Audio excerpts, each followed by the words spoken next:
Hello, my name is Olurotimi Osha. I'm here to talk about American presidents. Today, I decided I'm going to discuss the origin of the title of president itself. So, I'm going to take us into a little bit of history in order to figure out how we decided to use president as our most powerful personage in the executive and the number one office in the United States government. Of course, um, the Constitution of 1787 divided the US government into three branches: the legislative body, which makes the laws, the judiciary, um, which interprets the laws, and of course the executive, which implements the laws or executes the laws, enforces the laws, or puts them into action. And it's headed by the president. The president holds both, uh, you know, powers of the head of state and head of government in in the mother nation that we were breaking away from. That's England. The executive, they have a constitutional monarchy, and so the executive branch, that's the prime minister, the head of government, is separate from the head of state. The head of state being the monarch, the king, and the head of government is the prime minister. In our own presidency, our form of government, our executive um, uh, incorporates both the head of government and head of state in the same person. So he's responsible for diplomacy, which normally, the foreign, the which normally the head of state is assigned to be responsible for.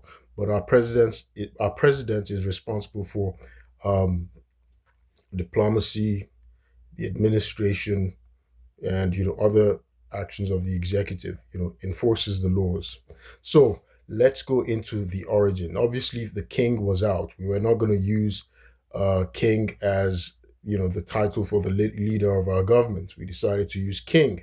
So let's go into the root, the origin of the word itself. President, where is it from? It's from Latin. It has a Latin root.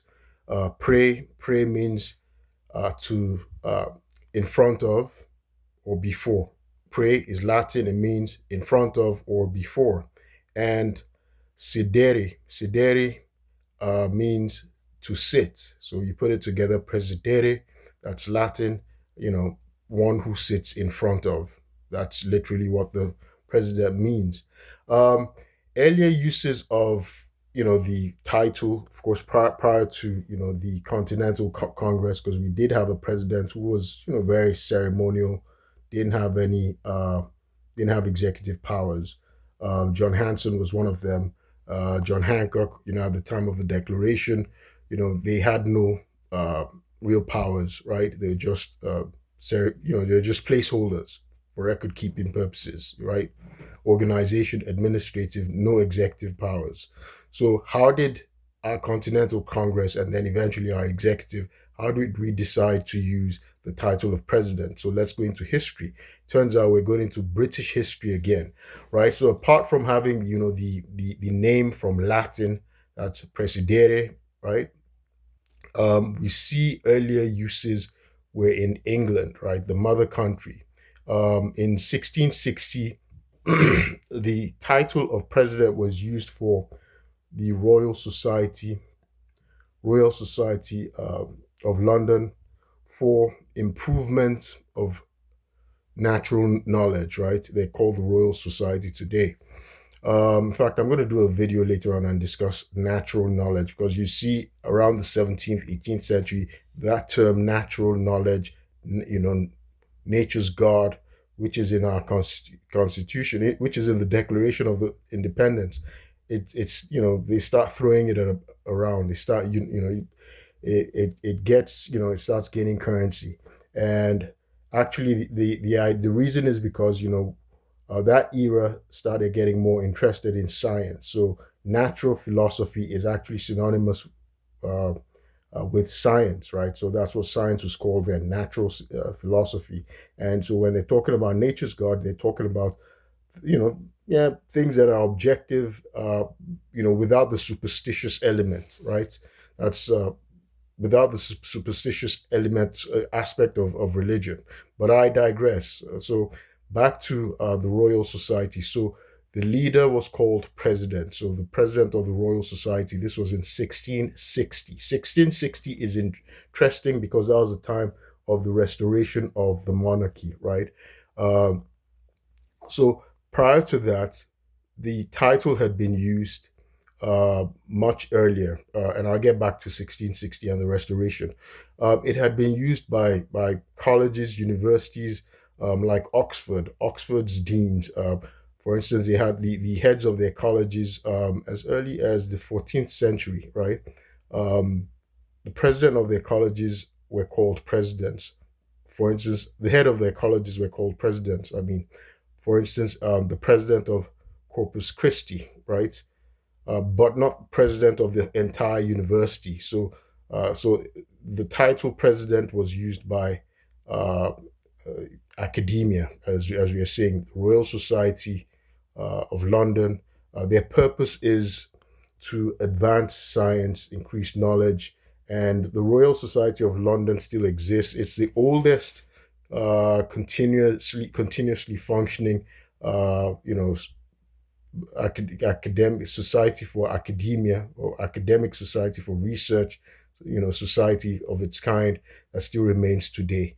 So we see that the title president was being used in academic circles, and from my studies, I found that one of the reasons why the U.S. decided to use the title of president was because they wanted something that sounded less majestic, something that sounded more humble, right?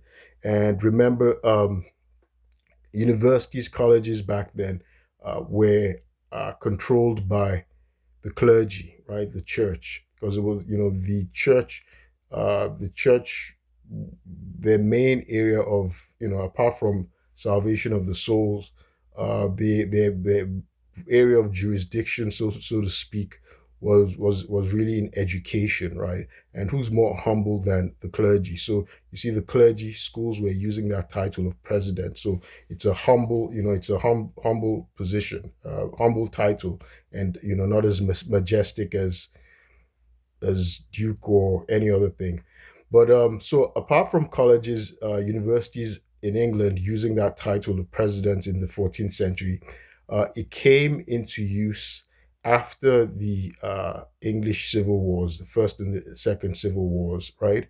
So I'm not going to go into the detail because I've talked about the history of the English government and how the king was overthrown. There was a war, there was a civil war, and King Charles II, he after he was defeated, there was a he was put on trial.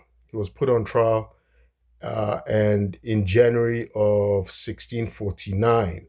Now, so the first time it was used in government, in the first recorded time it was used in the English government, was when a guy called John Bradshaw, right? He was a lawyer, and he had been chancellor of the duchy of can I remember what duchy it was? Anyway, but he was a lawyer and he was a public servant, so he had been selected to be the uh, the judge who was the presiding judge who was going to be uh, hearing the deciding the trial of the king, right? So the King Charles the first, at his trial, and the title they decided to use was President, right? Lord President of the Court of of the High Court of Justice, right? So it was the title they used was Lord President of the High Court of Justice. So John Bradshaw was the person who, um, I guess, in the English government, the first person who used that title, and it was used by the judiciary, right? It was used by the judicial by the judicial arm. Now, so Lord President of the High Court of Justice. So that was, it was a magistrate who used that title, President. Uh, Charles. the first was convicted. Of course, he was convicted of being a traitor, of treason, being a traitor, a murderer, and excuse me. And of course, he was executed. He was beheaded. Now, subsequently, so there was no king. England had no king. Um, Now, there was a crisis in Parliament. They had a Parliament. They'd gone through a war. Remember, they'd been going through this back and forth on deciding on a Parliament. Of course, now there was a civil war. They'd beheaded the king, um, and then they had an emergency bill just prior to the time that the king was beheaded, and Parliament, at least what was left of it, because there had been a purge of parliament, and so what they was called the rump parliament, right? The rump, like the rear, right? Because the end, but the bottom, because those who were royalists who did not want the king to be put on trial, because they had always had a king, and of course to them they thought it was sacrilege because he was supposed to be ordained by God, and they'd always had kings, so they didn't want to have anything to do with putting the president on trial, even though he'd been defeated in the civil war they'd just gone into. The civil war was between the parliamentarians and the royalists who supported the king. The parliamentarians, of course, were dominated by the Puritans, right? By a lot of Puritans at that time. And the Puritans, by the way, were there were those who wanted to purge all. They wanted to purify the Church of England. They wanted to purge the Church of England of all elements of Catholicism, right? So they were really against Catholicism. So these people were very religious at that time. They were really, it's an understatement to call them religious fanatics at that time. So the Parliament had an emergency bill, basically saying England had no king, right? It was abrogating the king, the monarchy, and the House of Lords. And so now they had the House of Commons. So you see, the House of Commons, which was a lower house, had now become powerful. So they were now the only parliament. And they declared that the House of Commons, right, was the representative of the people, because this was supposed to be a people's revolution, or whatever you want to call, they wanted to call it. So the House of Commons were, and that all power, and the House, they also declared that the all power, uh, that the House of Commons held supreme power, and you know, the all just power, right? That was what they called it, all just power. Was held by the House of Commons. So they used that and they executed the king. So now they created, in February of 1649, they created what was called the Council of State, and that was supposed to be the executive arm of government, since now they didn't have a king. And so that was supposed to be the executive arm of government. They had about 14 people or so, uh, and many of them were drawn from parliament. Some of them were drawn from parliament. Many of them were from the military, right? So Oliver Cromwell was the one leading their military, right? Because this was now a militarized state. Of course, they'd just gone through a civil war, and they just executed their king, and it was because they had, a strong, the force of arms. That was what they used, but they wanted to legitimize their rule, and so they created the Council of States. Now they had a title of President of the Council of States. So this was in 1649. So many claims that the U.S. was the first to use that title for a republic. That's not true. So England now called itself the Commonwealth of England, and they called themselves a republic. That they were a republic. A commonwealth is, that they were existing for the common good, right? Commonwealth. And so you see, in fact, they still use that title in places like Massachusetts, their former colonies. Massachusetts, they say Commonwealth of Massachusetts, Commonwealth of Virginia till today, right? So that's the idea. It's a republic, the common for the common good, Commonwealth, right? So they created the Council of State and the title President of the Council of State. And who was going to be The first president, John Bradshaw, right, who had been the Lord President of the High Court of Justice that had tried and convicted the king, King Charles I. But prior to him, interestingly, they had a president pro tempore, right? A president pro tempore. Isn't it fun? We do have a president pro tempore in the U.S. House of Senate. So the first president pro tempore was Oliver Cromwell. So he sat in front, and that was another reason. He took the chair. He was sitting in front of them, literally, and of course that's what uh, the title, the name president means. Pray in front of, sedere, to sit. So one who sits in front of. That was the idea of the title of president. And so Oliver Cromwell held the position of president pro tempore until, of course, pro tempore meaning temporarily, until they elected John Bradshaw as president of the Council of State, of the English Council of State. So that title, president, was used in the English government prior to the United States. So, however, of course, uh, and so when he was elected, Oliver Cromwell took the title of Lord Protector, and of course, we know the real power was in his hands.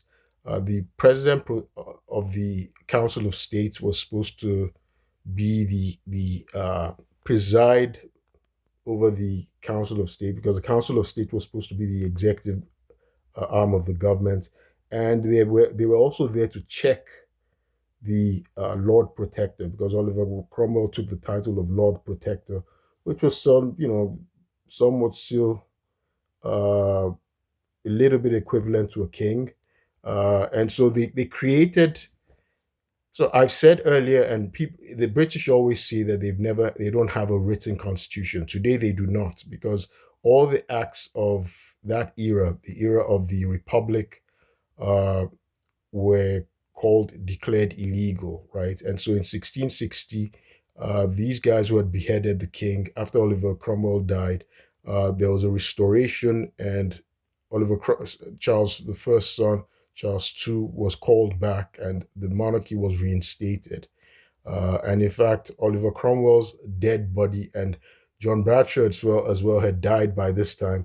Their bodies were exhumed. Oliver Cromwell's body was exhumed from Westminster Abbey. It was placed in the gallows. Both of their skeletons, skeletons were placed in the gallows. And Oliver Cromwell's head was, he was decapitated. His skeleton was decapitated and placed, displayed on a pole uh, in England for almost 24 years, right? So it was for a long time. So you can see the British were very upset. At least the royal household was very upset with what Oliver Cromwell and his cronies had done. So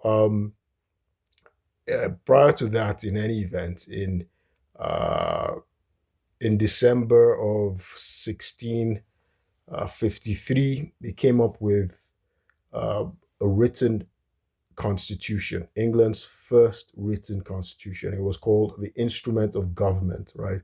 And basically, it was delineating the form of government. It barred monarchy, it barred the House of Lords, and it established three forms of government. The Lord Protector was the executive. It created the Council of State, right? Council of State, which had a president, and also the third was Parliament. So they didn't name a judiciary. So those were their three forms of government, and they were supposed to check one another. They were supposed to check one another. The Council of State was also there to check the Lord Protector, to make sure he wasn't an absolute ruler like the king had been, right? So you can see these issues that our founding fathers raised about an absolute ruler, the absolutism of the king.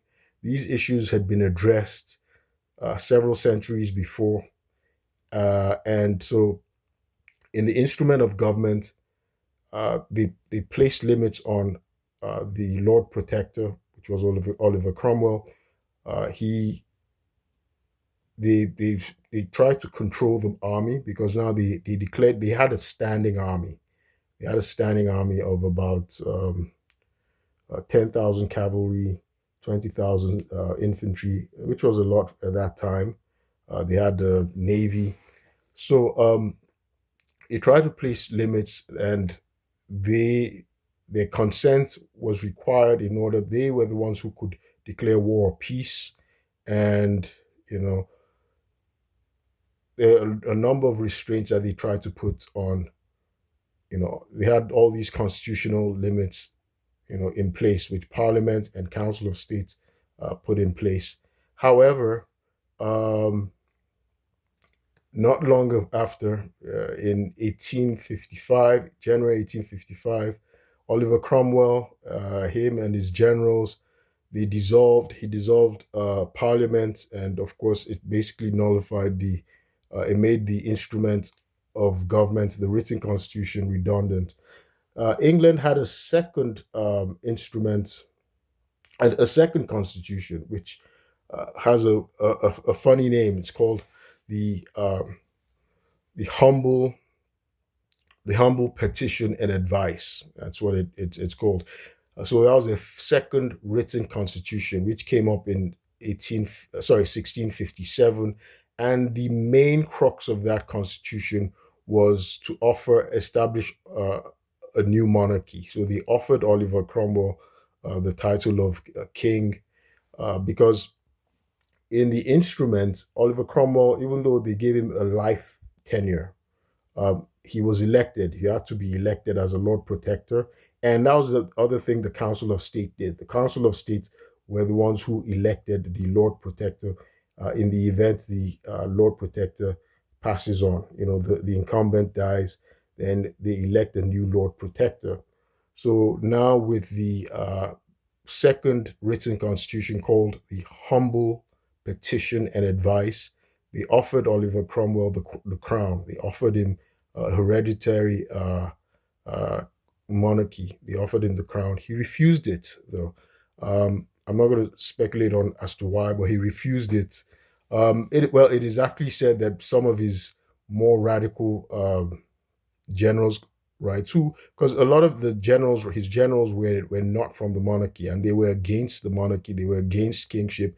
Uh, Many were religious fanatics. Oliver Cromwell himself was a Puritan, and so they were against the. They were offended by the notion that they had just committed regicide, and they were, and the notion that they were going to now reinstall themselves as monarchs, or install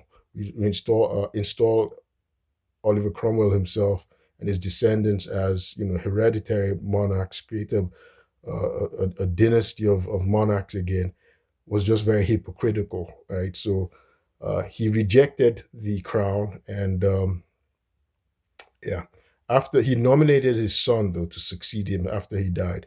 However, the when he died and his son was Lord Protector, of course his son was not as strong-willed and as favored as the father. There was some generals who were royalists, and they unseated him and welcomed back Charles II, and so the monarchy was restored. So we see that the title of president had been used much earlier, and that's just what I wanted to talk about today. How the title of president came to be used for our number one uh, executive in the United States government.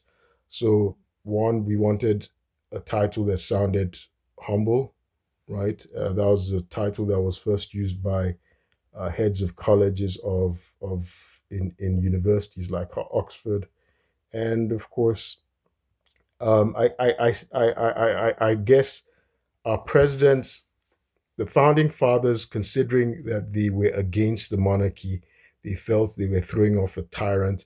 It was also symbolic because that was That was uh, the title the Puritans and the parliamentarians used once they had um, once they had executed. Basically, it was an overthrow. Even though they represented it as all lawful, that everything they did was lawful. That's in the regicide of the king, King Charles I, because they created a court, which was of course a kangaroo court. They created a court. They went through Parliament. They had an emergency bill, abrogating the monarchy, dissolving the monarchy, barring monarchy and the House of Lords, and saying only the House of Commons could make law, and that they declared themselves as the only just power representing the people, right, of England. So um, I guess in a way, our founding fathers were also invoking that title from the period of the Commonwealth of England, which was the only time England had been a republic. Well, so England was a republic then. The Commonwealth, I don't know what they consider themselves now. They're a constitutional monarchy, but they were a republic during the time of Oliver Cromwell. So Oliver Cromwell, of course, uh, he did.